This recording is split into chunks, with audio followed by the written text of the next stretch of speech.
Long ago, in a bustling city framed by misty mountains and ancient temples, there lived a man named Rio. He was not a monk, not a soldier, not a scholar, just a man like any other. But his mind was a battlefield. He feared change. He feared loss.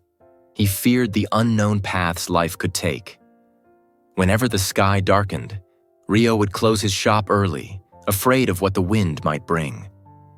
Whenever his child coughed, he stayed awake all night, imagining death knocking at his door. He craved control the way a drowning man craves air. His body lived in the present, but his mind was always racing ahead, into a future he could neither predict nor stop. He was, like so many, a prisoner of uncertainty. Until one day he met a man who wore no shoes, carried no coins, and smiled as if life had never once betrayed him. A monk. Chapter 1. The Monk with No Shadow. Rio met him at the river. The monk was washing a single bowl, his robe damp with morning dew. His presence was still, not lazy, not slow, but anchored. Rio asked, "How can you look so calm in a world like this?" The monk looked up. "Because I stopped trying to predict the next wave. I simply learned to float." Rio frowned. "But how do you know what's coming?" "I don't." "Doesn't that terrify you?"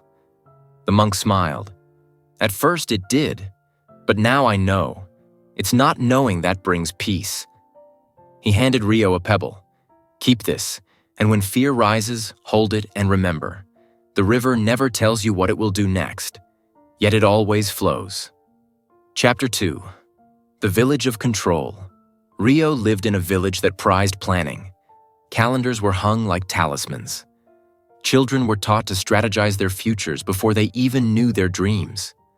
Uncertainty was treated like a weed, cut down before it could grow. But when Rio began spending more time with the monk, he started to see differently. The monk would sit under a tree for hours, watching leaves fall, birds flutter, clouds change shape. He never looked impatient. He never looked disappointed. One day, Rio asked, "Do you never make plans?" "I make intentions," said the monk, "but I do not make prisons." Rio tilted his head. "What do you mean?" "Plans are often cages dressed like order. We build them from fear. Intentions flow from trust." Chapter 3. The Mind as a Bowl.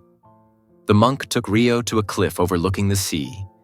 He held out his bowl and said, "Your mind is like this." He poured water in.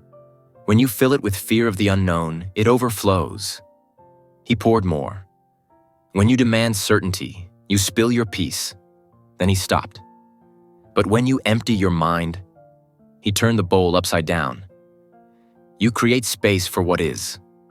Rio asked, "But what if the future is full of pain?" The monk nodded. "It might be, but so is resisting it." He handed Rio the bowl. "Empty it every morning, every evening. Make it your practice." Chapter 4. The Rules for a Strong Mind. Over time, the monk taught Rio what he called the 5 rules for a strong mind. Not commandments, but observations of those who had learned to live like the wind. Rule 1. Let go of what you can't know. Clarity is not found in control, but in surrender. Let go of the need to predict what will happen. Let things unfold.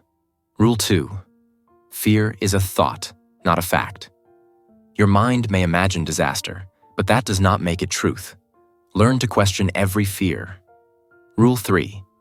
Presence is the only power. The future does not exist, neither does the past. Only this moment can be acted upon. Return to it. Rule 4. Discomfort is a sign of growth. Uncertainty brings discomfort. So does transformation. Don't confuse the two with danger. Rule 5. Everything changes, including fear. Like the tide, every emotion rises and falls. Sit through the waves. They never last. Rio wrote these on his wall. He did not memorize them like rules. He lived them like breath. Chapter 5. The Fire in the Market. One spring morning, a fire broke out in the market square. Chaos, screams, flames devouring stalls and dreams. Rio's tea shop was near the heart of it. By the time the fire was contained, half the market was ash, including his store. He stood there staring at the wreckage. 10 years of work, gone. He expected to fall apart, but instead, he breathed. He remembered Rule 1. Let go of what you can't know. He remembered Rule 5. Everything changes, even fear. He held the pebble the monk gave him. The river never tells you what it will do next. Yet it always flows. He bent down and picked up a scorched teacup, and with trembling, steady hands, he smiled. Chapter 6. The Wind's Answer. Rio built a new tea shop, smaller, slower, no longer filled with anxieties of profit or panic over tomorrow. He served tea with presence. He talked less, listened more. People noticed.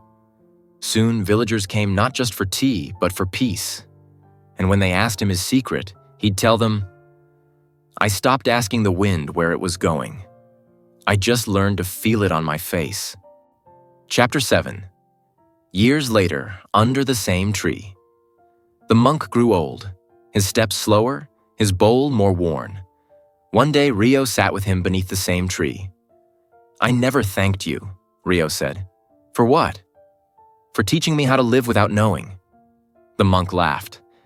I didn't teach you anything. I only reminded you of what life already whispers. They watched a leaf fall. Rio asked, Do you ever wonder what happens after we die? The monk closed his eyes.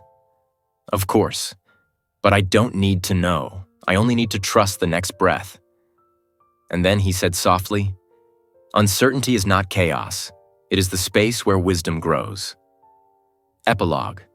The Pebble in the Bowl. Long after the monk passed on, Rio became known as the tea master who never worried. When a student asked, How do you keep calm when life is so uncertain? Rio would hand them two things, a bowl and a pebble. This is your mind, he'd say. And this is the truth.